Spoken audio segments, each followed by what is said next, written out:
malbe cítim, že žijem, že je toto najlepší spôsob, ako môžem vyjadriť ja svoje myšlienky. Maľba je pre mňa niečo, kedy mám nejaký názor a je to menej najprirodzenejší prostriedok na vyjadrenie môjho názoru a môjho postoju voči realite okolo mňa.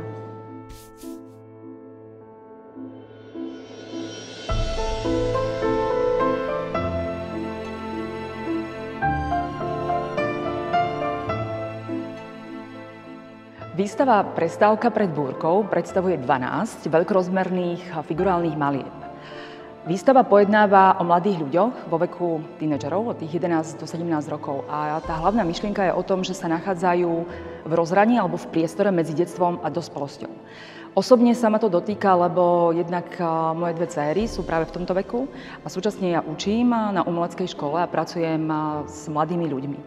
A som súčasťou ich problémov, úskalí, ich nejakých emotívnych nálad. A toto celé sa ma dotýka natoľko, že som považovala za veľmi dôležité ako súčasť svojho maliarského programu sa k tomuto vyjadriť. Výstava teda zobrazuje konkrétnych ľudí, ktorých osobne poznám a ktorým ja dôverujem, oni dôverujú mne, že medzi nami vzniklo také puto, že to, čo sa ja o nich dozviem, alebo to, čo trošku oni pustia z toho svojho duševného, psychického sveta, tak súčasne ja to natoľko utajím, že pustím do tej vizuálnej podoby len niečo, čo môžu aj oni sprostredkovať tým rodičom ďalej. Som im neuveriteľne vďačná za tú dôveru, ktorú voči mne majú, aj za celý vzťah, ktorý máme ako v tej pozícii aj učiteľ, žiak, súčasne ako autor a oni ako moji modely.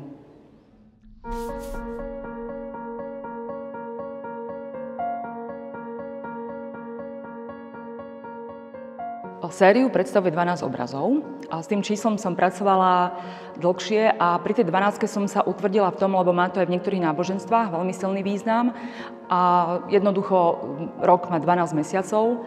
Mala som práve vyše roka čas na prípravu celej série práve pre tento konkrétny priestor Liptovskej galérie Petra Michala Bohúňa. Začala som jednoduchými nákresmi, na ktorých boli asi prvé 3 obrazy. Obrazy, ktoré sú práve za mňou, vznikali počas mesiacov december, január. A to bol taký prvý nástrel, kde som vedela, že chcem pracovať s mladými ľuďmi. Fotili sme to u nás na záhrade. Máme tam taký nerovný povrch. Potrebovala som, aby sa vžili do situácie, že sú v krajine. A práve tie skalné útesy, ktoré sú pozadí tých postav, predstavujú ako keby istú ochranu a bariéru pre nich. A práca práve s tými mladými ľuďmi už počas toho fotenia bola zaujímavá v tom, že oni sa mali vžiť do tej situácie, že sa dostávajú do nejakého priestoru, ktorom nevedia, ako dlho zotrvajú. Takže počas celých tých príprav, ako sme robili skice, ako mi pozovali, vďaka tomu, že ich mám každý týždeň u seba v ateliéri, tak sa mohli zdržať dlhšie a mohli sme spolupracovať, tak postupne vznikali obrázky, náčrty. A takisto, ako sme šli počas tých mesiacov, pokračujeme februárom a prišla jar. Celé to vyvrcholilo v lete, počas letných mesiacov a vidno to teda aj na tých postavách, ktoré vlastne menia oblečenie.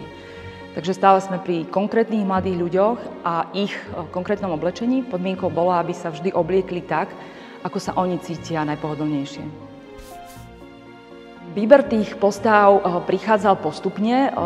Ako som spomenula, že najprv to boli moje vlastné dcéry, najbližší teda rodiny nejakí kamaráti a potom už aj tí študenti z triedy. Zistila som, že vlastne aj tí samí mladí ľudia, keď videli, že ako to vyzerá na tých obrazoch, tak sa aj tak ponúkali, že hneď súhlasili, nikto nemal výhrady. A spolu sme aj viedli rozpravy o tom, že asi aká pozícia je pre nich najcharakteristickejšia, aby súčasne na tom obraze boli sami sebou, aby si udržali istý odstup od nás dospelých. To bola pre nich taká kľúčová identita celej tej komunity.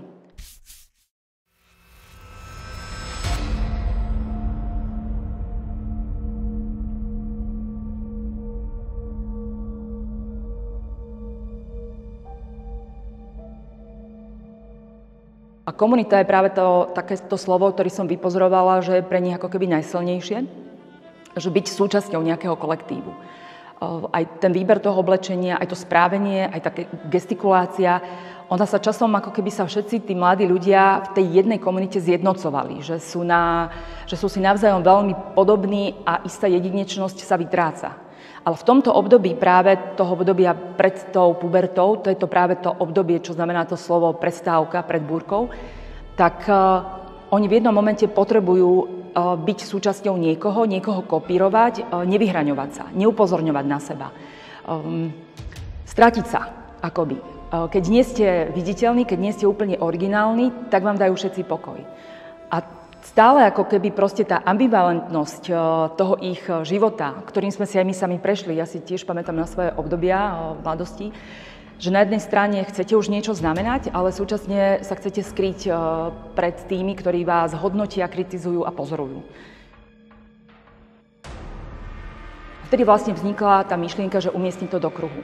Hneď na začiatku mi to úplne nebolo jasné, ale pri tej dvojznačnosti vznikla idea kruhu, ktorý po tom prepočte, že mi práve vyjde do tohto galerijného priestoru, tak sa to celé uzavrelo a mohla som už potom v kľudovom takom režime pracovať na tých 12 formátoch. A tá stena tých hôr predstavuje, áno, tú hranicu medzi tou ich aj na jednej strane odvahou a na tej druhej strane medzi niečím, čo chcú takým tajomstvom, čo chcú skryť alebo šifrovať niekde. Postupne, ako som z jedného formátu pokračovala na tom ďalšom a navzájom som im aj tým masívom prepájala, tak vznikla tá myšlienka ešte, že každé dieťa si malo priniesť nejaký obľúbený predmet. Zo začiatku tak vyzeralo, že všetci si nosili mobily alebo slúchatka na uši. A potom až jeden chalan doniesol zapaľovač. Vlastne sa to tak rozkryštalizovalo, že aké to super, že teda ešte ísť na nejaký táborák, alebo čo to pre nich znamená. Že teda, a zase taká tá dvojznačnosť. Na jednej strane tie moderné technológie a ten svet, tie sociálne siete, kde sú oni bezprostredne v kontakte. A potom súčasne taký prírodný živel, že čo pre nich znamená oheň, ísť niekde vonku, sedieť pri tom ohni, rozprávať sa, počúvať nejakú hudbu alebo hrať na gitare. Tak do toho vlastne vstúpila vlastne už počas tých jarných mesiacov tá situácia, že sme začali fotiť rovno pri ohni. Takže som navodzovala situácie, potrebovali sme si to naozaj zažiť, byť neskoro do tmy vonku a byť spolu vlastne oni ako partia.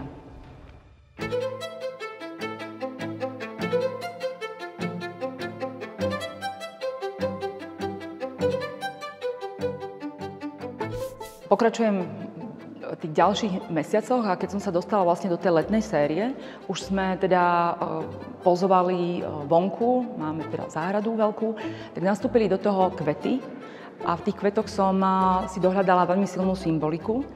Tak sa mi cieľene na kvetoch objavujú bodliaky, ľalie, potom rôzne také skalné malé kvietky.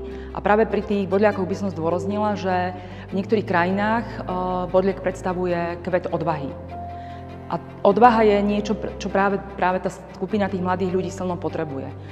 Mnohí majú v tom svojom rozhraní, kedy sa im mení postava, dozrievajú, sami sú prekvapení, akým obdobím si prechádzajú, tak musia čeliť s oveľa väčšou odvahou tej kritike toho vonkajšieho sociálneho prostredia.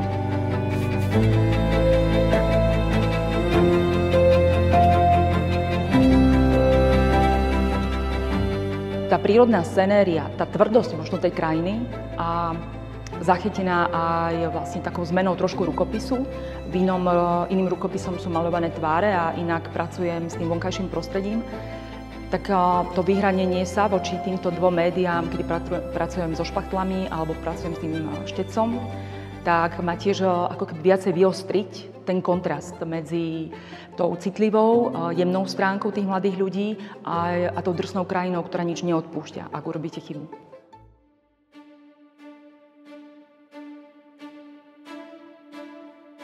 Takže to spojenie vlastne, čím si oni prechádzajú, to je etapa, kde naberú veľmi veľa skúseností ale aj ich to bude niečo stáť. Je to ťažké obdobie, ale súčasne to prináša veľa poznania aj o sebe samých.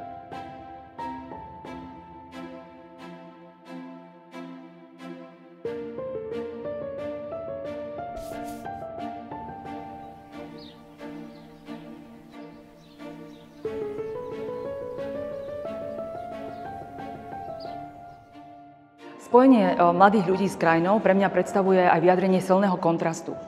Ten ich vnútorný citlivý svet, že teda reagujú na zmeny, ktorými si prechádzajú nielen telesné zmeny, ale aj to myslenie, vyhodnocovanie nejakých situácií. A to je tá jemná stránka. Hej, to sú tie motívy aj tých rastlín. A potom do toho prichádza taký silnejší kontrast krajiny na pozadí, ktorá je robená už špatlami. Je tam ako keby drsnejší rukopis. A tá predstavuje vlastne, že tá krajina je niekedy nekompromisná a chyby sa neodpúšťajú. Takže to spojenie týchto dvoch aj rukopisov pre mňa vlastne predstavuje to vyjadrenie toho silného kontrastu medzi tou ich citlivou stránkou a medzi tým, čo ich čaká a medzi tým, čo je realita.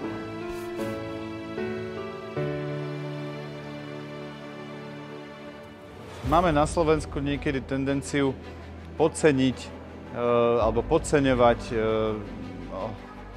to, čo v prípade výstavy predstavuje výstavný priestor. Lebo výstavný priestor vie veľmi výrazne napomáhať výstave, ale vie výstavu aj v podstate poškodiť.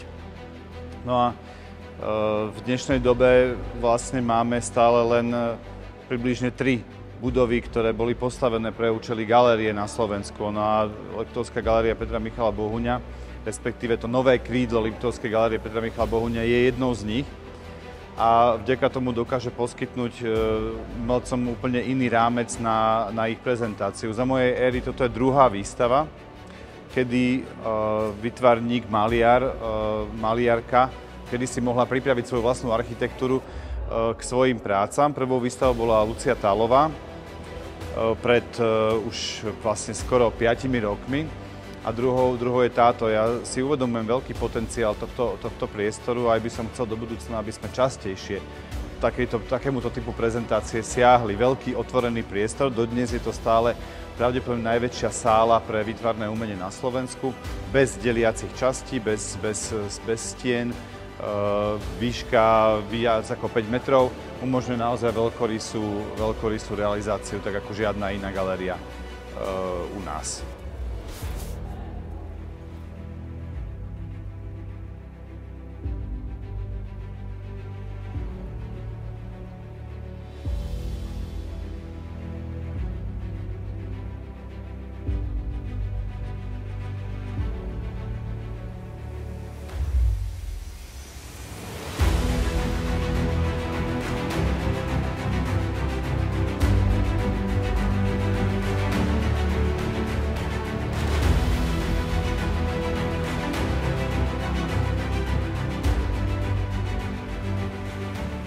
Ja chcem veľmi pekne poďakovať Alenke za túto možnosť, lebo spájať umenia navzájom, to tanečné s výtvarným je veľmi obohacujúce. My sa snažíme pracovať s našou vnútornou energiou, tie obrazy vyžarujú vlastnú energiu a tanečníci ich môžu zachytávať a dostávať do pohybu. Takže ja sa veľmi teším, my u nás na Tanečnom konzervatóriu v Liptovskom Hrádku sa veľmi venujeme prežívaniu detí a snažíme sa z nich vychovávať osobnosti, ktoré vnímajú aj iné typy umenia, ktoré pracujú synergicky, ktoré sa vzájomne prepájajú, takže pre nás je toto veľmi obohacujúca skúsenosť. Gratulujem Alenke k nádhernej výstave a veľmi si vážim toto spojenie aj pozvanie.